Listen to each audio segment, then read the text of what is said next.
Do not try this yourself. I am an expert. Greetings, fellow nerds. In this video, I'm going to put liquid nitrogen on my hand. I'm not crazy. To show you why I'm not crazy, I'm going to first show something called the Leidenfrost effect. I have here a standard laboratory heater plate, and I'm going to put some water on it and turn on the heat. As expected, it's going to boil. As it heats up, it will boil water faster and faster.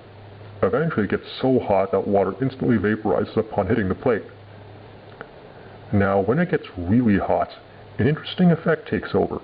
Water now just beads up and rolls off the plate.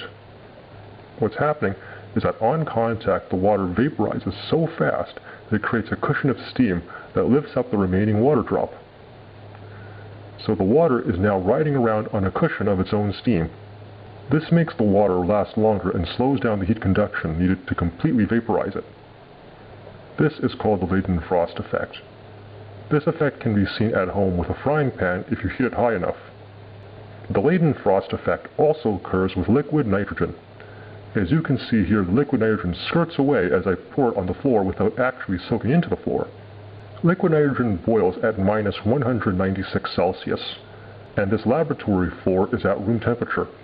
So from the liquid nitrogen's perspective, the floor is super hot. Here's some drops of liquid nitrogen rolling around on the floor just like water on the hot plate. As you can see, they're not soaking in. The Leidenfrost effect protects the liquid nitrogen from being instantly vaporized, and consequently the floor from being instantly frozen. Now, the Leidenfrost effect does not last forever. With enough liquid nitrogen, the floor is eventually cool enough that the temperature difference no longer supports the effect, and the liquid nitrogen soaks in. So if I do put it on my hand, I can only do so for a moment. Nonetheless, the Leidenfrost effect will protect my hand from being instantly frozen. Alright, so let's try it. Let me fill this dewar with liquid nitrogen. Now, if you look very closely, the Leidenfrost effect is happening here too, as liquid nitrogen is not yet contacting the sides of the dewar, but a gas barrier is insulating it. However, the effect will break down eventually.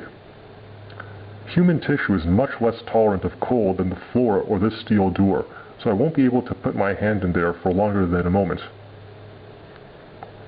Alright, the nitrogen is ready. Okay, I'm really nervous here. Give me a moment to psych myself up. Whoa! My hand is ice cold right now. But as you can see, the nitrogen did not soak in, and it's completely fine with no frostbite or other injuries. The plume of mist from the liquid nitrogen shows that a lot of it vaporized from the gas barrier around my hand. Turning around the experiment, I can also pour liquid nitrogen on my hand in short spills as long as I give my hand a few moments to recover. This is pretty cold, but the Leidenfrost effect prevents the liquid nitrogen from directly contacting my hand and freezing it. As long as my hand is warm enough, I can keep doing this. Although it's starting to sting right now. Thanks for watching. Please subscribe, rate, and comment.